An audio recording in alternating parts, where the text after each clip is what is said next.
હતું સમક્ષ કે ખેતીમાં 8 કલાક જે પાવર આપો છો એને વધારીને 10 કલાક થોડો સમય કરી આપો તો અમારો પાક બચી જાય અને એને ધ્યાનમાં રાખી અમારી સરકારે જે વધારાનો 10 કલાક પાવર આપ્યો એનું સબસિડીનું વધારાનો ખર્ચો 436 કરોડ રૂપિયા આવ્યો છે જે સરકારે વિદ્યુત બોર્ડને ચૂકવી પણ આપ્યો છે।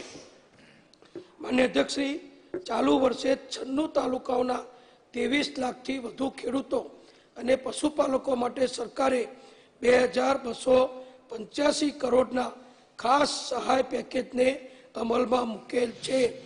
એટલે 23 લાખ ખેડૂતો અને 96 તાલુકા માટે આ અછતના કામો, સહાયના કામો, પશુના કામો, મદદના કામો માટે સરકાર 2285 કરોડ રૂપિયા ફાળવ્યા છે।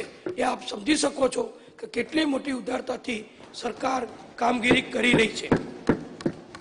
માન્ય અધ્યક્ષશ્રી, કૃષિ વિભાગ વર્ષ 2017-18 દરમિયાન ગુજરાતના કૃષિ ઉત્પાદનમાં 12.11% દરે વૃદ્ધિ થયેલ છે। એટલે મારે આપને બધાને નમ્રતાપૂર્વક કહેવું છે કે વિષમ પરિસ્થિતિ હોય, વરસાદ ઓછો વધતો હોય કે જે પણ હોય, ગુજરાતના ખેડૂતોની મહેનત, સરકારની મદદ અને ભગવાનના આશીર્વાદથી 12.11% ગુજરાતનું કૃષિ ઉત્પાદન સતત વધતું જાય છે। એ ખેડૂતોનો આપણે જેટલો આભાર માનીએ એટલો ઓછો છે। દેશના કૃષિ અર્થતંત્રમાં ગુજરાતનો ફાળો 7.30% છે, જે બીજા મોટા રાજ્યોની સરખામણીમાં ઘણો ઊંચો છે। અને અધ્યક્ષશ્રી, કૃષિ ક્ષેત્રનો સંકુલિત વિકાસ એ અમારી પ્રાથમિકતા છે। કૃષિ અને સંલગ્ન ક્ષેત્રોમાં રોજગારીની સાથે સ્વરોજગારીની તકો પણ વ્યાપક રીતે ઉપલબ્ધ થયેલ છે। ખેડૂતોના સર્વાંગી વિકાસ માટે અવિરત પ્રયાસ કરતી અમારી સરકારે માનનીય વડાપ્રધાન નરેન્દ્રભાઈની જે દ્રષ્ટિ છે, જે કલ્પના છે કે 2022 સુધીમાં દેશના ખેડૂતોની આવક ડબલ કરવી, બમણી કરવી, એ પ્રમાણે અમારી સરકાર પણ એના પેરેલલ સતત આયોજન કરી રહી છે। રાજ્યના ખેડૂતોને ખેતી માટેની તમામ પ્રાથમિક સુવિધાઓ જેવી કે સિંચાઈની પૂરતી સગવડ, વૈજ્ઞાનિક ઢબે ખેતી કરવા જરૂરી માહિતી, સુધારેલા બિયારણો, પૂરતા પ્રમાણમાં વીજળી ઉપલબ્ધ કરાવેલ છે। અને ખેડૂતોને જુદા જુદા જોખમો સામે રક્ષણ આપવા જે ખેડૂતલક્ષી યોજનાઓ છે, એમાં કૃષિ પેદાશોની ટેકાના ભાવે ખરીદી, પાક વીમો, ઇનપુટ સહાય, warehousing, cold storage, capital subsidy, ઇનામ યોજના મારફતે વેચાણ, ટપક અને ફુવારા જેવી ઉપયોગી વ્યવસ્થા, સોઇલ હેલ્થ કાર્ડ, ખાતર, કાર્યક્ષમ ખાતરનો ઉપયોગ, ફાર્મ મિકેનાઇઝેશન, તારની વાડ, એવા અનેક પ્રકારના કાર્યક્રમો, યોજનાઓ અમલમાં મૂકી જ્યાં ખેડૂત છે ત્યાં અમારી સરકાર છે, એ કામ અમે માન્ય અધ્યક્ષશ્રી કરી રહ્યા છીએ। માન્ય અધ્યક્ષશ્રી, કૃષિ પ્રધાનમંત્રી ફસલ વીમા યોજના જે ખૂબ ઉપયોગી છે, એના માટે છેલ્લા 2 વર્ષમાં 27 લાખથી વધુ ખેડૂતોને અંદાજે 53 લાખ હેક્ટર વાવેતર વિસ્તારમાં પાક વીમા યોજના હેઠળ આવરી લેવામાં આવેલ છે। પેલું જાહેર કરી દો સાહેબ, તમારું જાહેર કરી દો પાક વીમાનું। ગુજરાત સરકાર અને કેન્દ્ર સરકાર દ્વારા ખેડૂતોએ મેળવેલ લોન ઉપર વ્યાજ સહાય આપવામાં આવે છે। આપણું ગુજરાત એવું ગુજરાત છે કે ખેડૂતો જે હજારો કરોડનું ધિરાણ મેળવે છે, 0% વ્યાજ, શૂન્ય વ્યાજ, એ વ્યાજ કોણ ભોગવે છે બેંકોમાં? ભારત સરકાર અને અમારી ગુજરાત સરકાર।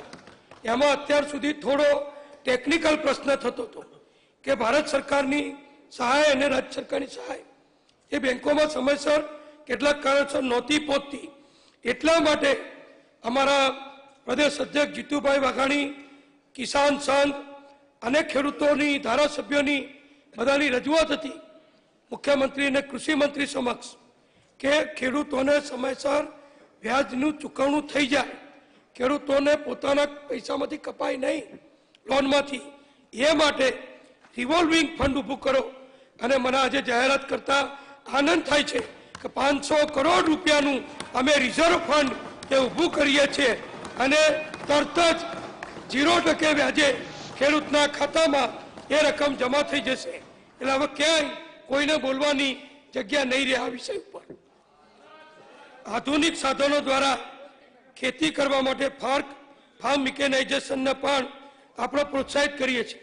નવી નવી ટેકનોલોજી સાધનો આવતા જાય છે, તો એના માટે પણ 500 કરોડની સહાય માટે વ્યવસ્થા કરી છે. ઓર્ગેનિક ખેતી એના હસ્તક પણ અમે પંચમહાલ જિલ્લાના હાલોલ ખાતે ઓર્ગેનિક યુનિવર્સિટીની સ્થાપના કરવાની કાર્યવાહી આગળ વધારી રહ્યા છે. ઓર્ગેનિક કૃષિ ઉત્પાદનોનું ડિમાન્ડ સમગ્ર દુનિયામાં છે, તો એનો પણ આપણા ગુજરાતના ખેડૂતોને લાભ મળે અમે કરી રહ્યા છીએ.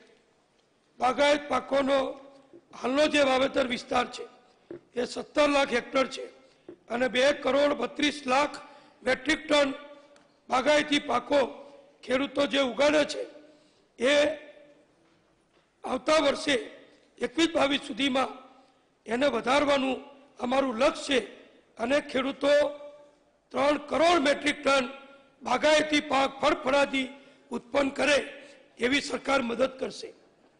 ખેતી પશુપાલન ડેરી ઉદ્યોગ પૂરક છે. ખેડૂતોના આર્થિક ઉત્થાનમાં પશુપાલન પણ સહાયરૂપ થતું હોય છે. આ પશુપાલન વ્યવસાયના વિકાસ માટે અમારી સરકારે વિવિધ યોજનાઓ અમલમાં મૂકી છે. 18મી પશુધન વસ્તી ગણતરીની સાપેક્ષે 19મી પશુધન વસ્તી ગણતરીમાં ગુજરાતના પશુઓની સંખ્યામાં 15.36% વધારો થયો છે. એટલે પશુ પણ વધતા જાય છે, પશુઓ દ્વારા મળતું ઉત્પાદન પણ વધતું જાય છે.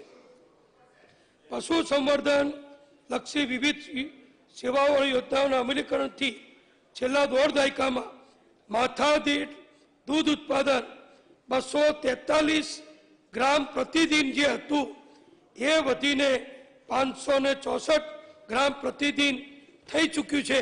કે દૂધનું ઉત્પાદન અને દૂધનો વપરાશ પણ આપણે ત્યાં વધતો જાય છે.